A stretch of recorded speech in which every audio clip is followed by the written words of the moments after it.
इसका मांग करते हैं कि मतलब कमेटी को आम सभा के माध्यम से विधिवत इसका गठन हो। इस बार बिना अधिसूचना का, बिना आम सभा का, बंद कमरे में एसी वाले यहाँ के जनजीवन में पूरे आक्रोश व्याप्त। कमेटी गठन जो हुआ है वो कैसे हुआ है नहीं हुआ है तो जानकारी हम लोगों को नहीं है। कुछ लोग बोलता है SDO अपने मन से किया है, कुछ लोग। नमस्कार, आप देख रहे हैं दैनिक लाइव न्यूज़ 24। मैं हूं वीरेंद्र कुमार। अभी हम चकाई की पावन धरती बटिया दावत झुमराज के प्रांगण में, यहाँ कमेटी का जो गठन है, कमेटी में जो चयन हुआ है उसको लेकर जनता में आक्रोश। तमाम लोगों का कहना है, जो फिर विधायिका यहाँ की सावित्री देवी थी, उनके पुत्र ने भी, तमाम लोगों का कहना था कि ये जो कमेटी का जो गठन किया गया है वो गैर कानूनी है, लोगों को पता नहीं है, लोगों को जानकारी नहीं है। बंद कमरे में फैसला किया गया। सीधा सीधा आरोप अभय तिवारी जो SDM जमुई उन पर लगाया गया। SDM साहब ने भी जनता की राय नहीं जानी, बंद कमरे में फैसला देकर कमेटी को गठन करते हुए पटना धार्मिक न्यास बोर्ड को भेज दिया। इसी बात को लेकर तमाम लोगों में आक्रोश। 2017 में कमेटी का गठन हुआ था। इसके पहले जितना जो होना था सब जनता जानते, मैं तो नहीं बोल सकता ज़्यादा, लेकिन 2017 के बाद कुछ विकास यहाँ होना शुरू हुआ। आपको पता है बाबा झुमराज की ख्याति दिन प्रतिदिन बढ़ती जा रही और कहीं ना कहीं राजनीतिक घुसपैठ यहाँ होना, ये बाबा झुमराज की धरती को एक तरह से कलंकित करेगा। जो नेता चाहे कोई हो, मैं किसी की चर्चा, किसी का नाम नहीं लेना चाहता, यदि राजनीति इसमें घुसा रहे ना तो बाबा झुमराज का तीसरा नेत्र भी आपको देखेगा। कहीं ना कहीं राजनीति को धार्मिक जगहों से दूर रखनी चाहिए, जहाँ तक मैं समझता हूँ। लेकिन सभी का एक ही मांग है, सभी का एक ही उद्देश्य कि बाबा झुमराज के जो प्रांगण है उसका उत्थान हो। तो उत्थान तभी हो सकता है जब सारे लोगों का मत एक होगा, मन एक होगा और दिल एक होगा, विचार एक होंगे, तभी जगह का उत्थान हो सकता है। हालांकि इसको पर्यटन स्थल के रूप में सावित्री देवी ने विधानसभा में पटल पर रखा था, लेकिन अभी तक पर्यटन स्थल का दर्जा इसको नहीं दिया गया। यही क्या, जिले में कई ऐसी जगह हैं जो पर्यटन का बाट जो हो रही हैं, कई ऐसी जगह, लेकिन नीतीश कुमार शायद नहीं चाहते हैं कि छोटी छोटी जगहों को पर्यटन के रूप में देकर लोगों को रोजगार दे सकें। जबकि इस मंदिर से सैकड़ों लोगों की दाल रोटी चलती। कई ऐसी दुकानें हैं, पत्ता बेचने वाला, लकड़ी बेचने वाला, दही बेचने वाला, चूड़ा बेचने वाला, घुगनी मुड़ी बेचने वाला, कई लोगों की दाल रोटी चलती। आपको याद होगा जब राम मंदिर बना तो कई लोगों ने विरोध किया कि फैक्ट्री लगनी चाहिए थी। शायद उन लोगों को नहीं पता है कि राम मंदिर, एक मंदिर बनने से सैकड़ों दुकानें खुल गई और सैकड़ों नहीं, लगभग 2 से 3 लाख लोगों को रोजगार मिल गया। कहीं ना कहीं कोई भी मंदिर जब बनता है ना तो अप्रत्यक्ष रूप से सैकड़ों लोगों को रोजगार मिलता है। यह भी जीविका का एक साधन होता है। देखिएगा हमारी बहुत ही झुमराज स्थान पे ग्राउंड जीरो रिपोर्ट। संजय मंडल हमारे साथ जुड़ रहे हैं जो चकाई विधानसभा के पूर्व प्रत्याशी भी रहे हैं लोजपा के। संजय जी, जिस तरह से ये अखाड़ा बन रहा है, कहीं नहीं लगता कि इस जगह की थोड़ी सी बदनामी भी हो सकती है? जिस तरह झुमराज बाबा की ख्याति अन्य राज्यों में भी है, और जिस तरह से कमेटी का जो गठन हुआ तो तमाम लोग कह रहे हैं कि नहीं ये गलत हुआ है, तो क्या कहेंगे, क्योंकि आप प्रतिनिधि भी रहे हैं यहाँ? देखिए, सबसे पहले मुखिया जी वगैरह से बताए थे कि अनुमंडल पदाधिकारी के द्वारा अभी जितने भी यहाँ विवाद हो रहा है, हम तो समझते हैं कि उन्हीं के चलते हो रहा है। और इसमें बड़ी पदाधिकारी को भी संज्ञान लेना चाहिए, DM साहब वगैरह को भी लेना चाहिए कि नियम को ताक पर रख के गलत तरीके से मतलब किया गया है। लोगों का मांग है कि यहाँ आम सभा हो, विधिवत हो, वही मांग है। ऐसा कोई बात नहीं कि उस कमेटी बना है तो उसमें रहे या नहीं रहे। मतलब अगर उस जनता उसको अगर चुनती है तो वो भी रह सकती है, क्या दिक्कत है? लेकिन इसमें अनुमंडल पदाधिकारी के द्वारा मतलब बहुत गलत तरीके से कमेटी बनाया गया है, जिसका कि हम लोग घोर निंदा करते हैं। संजय जी, इसका मांग करते हैं कि मतलब कमेटी को आम सभा के माध्यम से विधिवत इसका गठन हो। झुमराज स्थान में क्या कुछ चर्चाएं चल रही हैं? आपको विस्तृत बताते हैं। ये 2017 में यहाँ की विधायिका श्रीमती सावित्री देवी जी थी, जो हमारी माता जी, उनके समय में 2017 में आम सभा के रूप में कमेटी का चयन सिविल SDO के नेतृत्व में किया गया, पारदर्शिता के साथ किया गया। उस कमेटी अच्छे से काम कर रही थी। झुमराज स्थान का बहुत विकास हुआ। आप ये जो देख रहे हैं सामने वाला, वो 2017 के बाद का ये निर्माण किया गया है। PCC का निर्माण, विकास काफ़ी हुआ यहाँ। लेकिन अचानक इस विकास से और उस पूर्व में जो कमेटी थी वो अच्छे काम करते, उसके चलते उनको एक बैग उन लोगों को पेट में दर्द हो गया। किनके पेट में दर्द हो गया? जो नई कमेटी का निर्माण करवाए हैं, नई कमेटी बनी है। हाँ, अच्छा, वो कमेटी नहीं बनी है, वो चंद लोगों के द्वारा बंद कमरे में सिविल एसडीओ जमुई जी के बंद कमरे में नया कमेटी बना के प्रस्ताव लेके धार्मिक न्यास बोर्ड पटना को भेज दिया गया। आम जनता को इस बात की जानकारी नहीं है। आम जनता को कहीं कोई भनक नहीं, कोई जानकारी नहीं और कहीं कुछ नहीं है। हम लोग तमाम लोग यहाँ के जो वासी हैं, आप तो अभी देखे ही किस तरह आक्रोशित थे, सिविल एसडीओ के प्रति आक्रोशित थे और इस कमेटी को बनाने वाले लोग के प्रति भी थे। तो हम लोगों की यही मांग है कि कमेटी का चयन फिर से हो, उस कमेटी को रद्द किया जाए और कमेटी में सिविल एसडीओ उपस्थित रहें, आम सभा के रूप में कमेटी का चयन हो और जो आम सभा में जो लोग को चुना जाएगा वो 11 सदस्यीय कमेटी का सदस्य बने। यही हम लोगों की मांग है और ये सिविल एसडीओ जो गलत काम किए हैं उसका घोर निंदा हम लोग करते हैं, घोर हम लोग कहिए तो उसका विरोध। सिविल एसडीओ को भी तो सकता है, सिविल एसडीओ को डार्क में रखा गया, सिविल एसडीओ को बोला नहीं पूरे गांव वाले चयन करके भेजा है। जिले के अनुमंडल पदाधिकारी हैं, आपको यदि कोई खास व्यक्ति डार्क में रखेगा तब जिला कैसे चलाइएगा? झुमराज बाबा इस एरिया के सबसे प्रसिद्ध बाबा में से एक हैं, तो यहाँ के बारे में डार्क रहने का कोई सवाल नहीं है। वो जानबूझकर और किसी राजनीतिक दबाव में आके या जिस तरह से हो वो गलत काम किए, उसका हम लोग चकाई के लोग, सोनू बटिया के लोग काफ़ी विरोध करते हैं। क्या कुछ लग रहा है? पूरा अखाड़ा बना हुआ है बाबा झुमराज अस्थान का प्रांगण।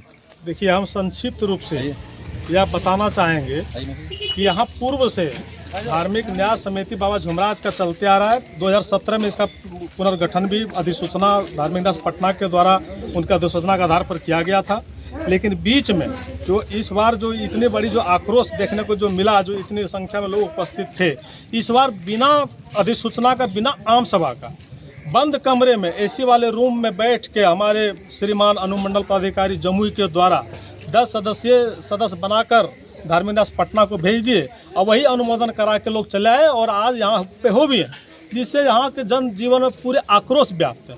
तो हम एक बात मैं जानना चाहता हूँ, इसका आमदनी कितना है सालाना? आमदनी सालाना देखिए, यहाँ आमदनी का लिमिटेशन नहीं रहता है, वैसा फिर भी मोटा मोटी तो हमको लगता है कि साल में 3 से 4 लाख 5 लाख तो हो ही जाता होगा। कोई लेखा जोखा नहीं है इसका? लेखा जोखा इसका विधिवत है, लेकिन वो हमारे संज्ञान में नहीं है। वो तो उसका लेजर बताएगा, उसका ऑडिट होते रहता है समय समय पे, वो तो हमें तक। तो जो कमेटी गठित थी उसको भंग करते हुए नई कमेटी का आप लोग मांग कर रहे हैं? हाँ, नए कमेटी ऊपर से धार्मिक न्यास पटना के द्वारा लिस्ट भेज दिया गया बिना सब नियम रूल को ताक पर रखते हुए, इसीलिए यहाँ पे आक्रोश व्याप्त है। मेरा कहने का मतलब, जिस तरह पूर्व में आम सभा लगा के किया जाता था, इस बार भी वो आम सभा लगा के किया जाता, कहीं किसी को आपत्ति नहीं होती।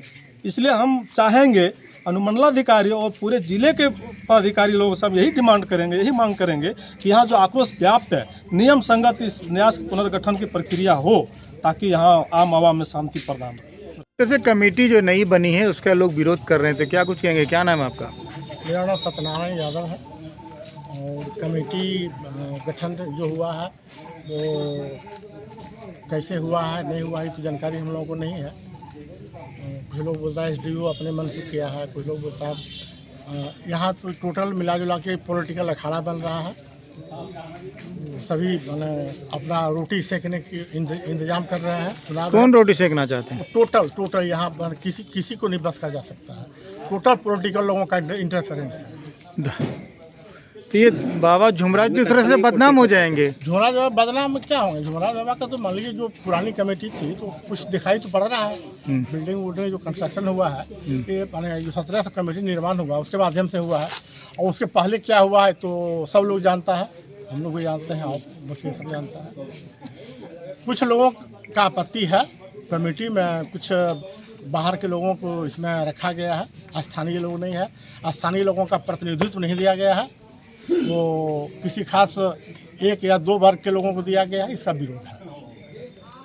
यहाँ जो इतना कुछ हो रहा है, पता नहीं कहाँ से सब लिस्ट बना कि बाबा झुमराज धार्मिक पटना, उसी से जो बटिया जो 2017 में भी हुआ था वो अच्छा मतलब मंदिर कार्य हुआ, अब पता है ना 5 साल के बाद कहाँ से इसका लिस्ट आ गया बंद करो, हम लोग भी पता नहीं पता चला, क्योंकि मेरा घर बगल, हमको पता होने चाहिए कि क्या है। नहीं माननीय हमारे अनुमंडल पदाधिकारी जी ने बंद कमरे में AC रूम में ये अपना जो है 11 को लिस्ट भेज दिए हैं, और जो सदस्य बने वो पता है ना, वो बकरी उकरी चराता है जंगल में, वो साइन नहीं कर पाएगा, उनको बना दिया सदस्य। उसी का आप लोग विरोध कर रहे हैं? विरोध फुल के विरोध करेंगे। ये तो टेलर हुआ, पिक्चर अभी बाकी है, अभी हम लोग समझौता नहीं। क्या नाम है आपका? मेरा नाम दिलीप कुमार पासवान, लोजपा युवा प्रदेश महासचिव।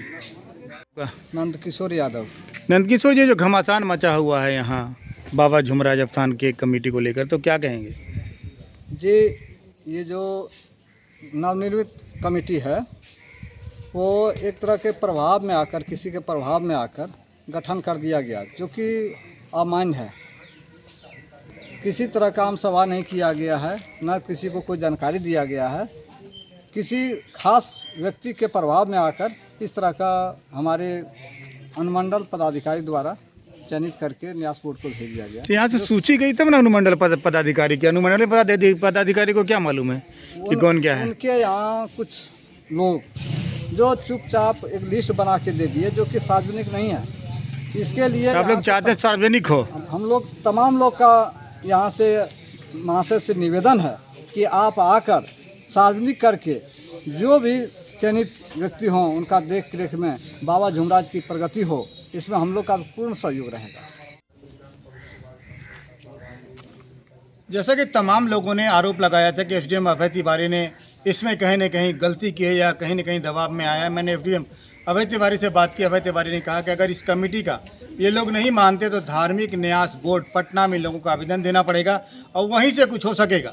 वैसे भी जो कमेटी गठित की गई कमेटी भी वैध है, लेकिन अगर जब ग्रामीण नहीं चाहते, स्थानीय लोग नहीं चाहते हैं, तो इसकी भी प्रक्रिया, ये कमेटी भी भंग हो सकती है। लेकिन इसके लिए पटना धार्मिक न्यास बोर्ड में तमाम जो लोग हैं उनको आवेदन देना पड़ेगा। वहाँ से जो चिट्ठी आएगी या फिर जनता जो चाहेगी वो होगा। जिस तरह से अभय तिवारी साहब ने बात की, टेलीफोनिक बातचीत हुई, उन्होंने कहा, मैंने कहा सर ग्रामीणों की इच्छा है कि आप बटिया आकर पुनर्गठन करें कमेटी का या फिर नई कमेटी का। उन्होंने कहा अगर ग्रामीण चाहेंगे तो मैं खुद बटिया आ जाऊँगा, नई कमेटी का गठन कर दूँगा, लेकिन ये तभी संभव हो पाएगा जब धार्मिक न्यास बोर्ड पटना से कोई चिट्ठी या कोई लेटर आएगा या फिर वहाँ से कोई आदेश निर्गत किया जाएगा तो कमेटी का फिर से गठन किया जा सकता है। देखिएगा हमारी फिर से ग्राउंड जीरो रिपोर्ट। बात कर लीजिए। हमने सुना तुमको कुछ नहीं बोल रहा है। हम लोग यहाँ हम बताया कल और एक दिन हो 2 दिन किसी का कोई एक्टिविटी यहाँ नहीं रहेगा, न नया कमेटी न पुराना कमेटी का। उसको फ्री छोड़ देना है और 1 महीना का टाइम बीच में रहो। जैसे उन लोग बोले थे कि इनको बुलाते हैं तो वो नहीं आते मीटिंग, लेकिन ऐसा कोई बात नहीं, कभी भी ये लोग हमको फोन नहीं किया, नहीं बुलाया गया। पहले क्या बार आप हमको बुलाया? मुखिया जी आपको जब बोले कि आप सर्वसम्मति से सचिव पद पर आप रहिए, उसको आप जब मेरी कमेटी बन गई थी तो फिर सर्वसम्मति से बनने का उसमें कैसे होगा? आप उस समय चिट्ठी नहीं आया था। चिट्ठी आ गया था। हम मुखिया जी को सारा 7 साल हो गया। 17 कमेटी गठित हुई, 17/5/22 अप्रैल में इन लोगों का कमेटी खत्म हो गया 2024 में 6 महीने। बाबा झुमराज स्थान, यहाँ हर मनोकामना पूर्ति होती है, ऐसा लोगों का मानना है। यहाँ भी लगता है राजनीति प्रवेश कर गई है। यहाँ भी कुछ चर्चाएं हो रही, मैं आपको बताने का, दिखाने का प्रयास करूँगा। कमेटी नहीं बनना चाहिए था, इसका हम लोग विरोध करते हैं और आशा उम्मीद करते हैं कि आप अस्थायी नागरिक, अस्थायी यहाँ के लोग हैं, निष्पक्ष कमेटी बनवाइए। फिर से आम सभा आप बुलवाइए। आम सभा में जिनको जनता चुन लेगी वही कमेटी का सदस्य और सचिव होगा। अध्यक्ष तो होते हैं सिविल एसडीओ। सजा दीजिएगा कि नहीं दीजिएगा? कि ये नहीं ना है कि बंद कमरा में बैठ के सब चीज़ का निर्णय हो जाए। अभी भी हमको आपसे आग्रह है लालू जी कि सब चीज़ का आक्रोश को आप देख रहे हैं, आपको भी बटिया में रहना है, यही बाबा झुमराज का सेवा करना है और लोगों को ही करवाना है। और शांति प्रदान करने के लिए आप लोग इस कमेटी को क्या कहते हैं, सिविल एसडीओ से कह के आम सभा के द्वारा चयन कराइए। उसमें जिसको आना है, जिसको आ जाएगा, उसको हम लोग सर्वसम्मति से कमेटी का सचिव और मेंबर मानने के लिए तैयार हैं।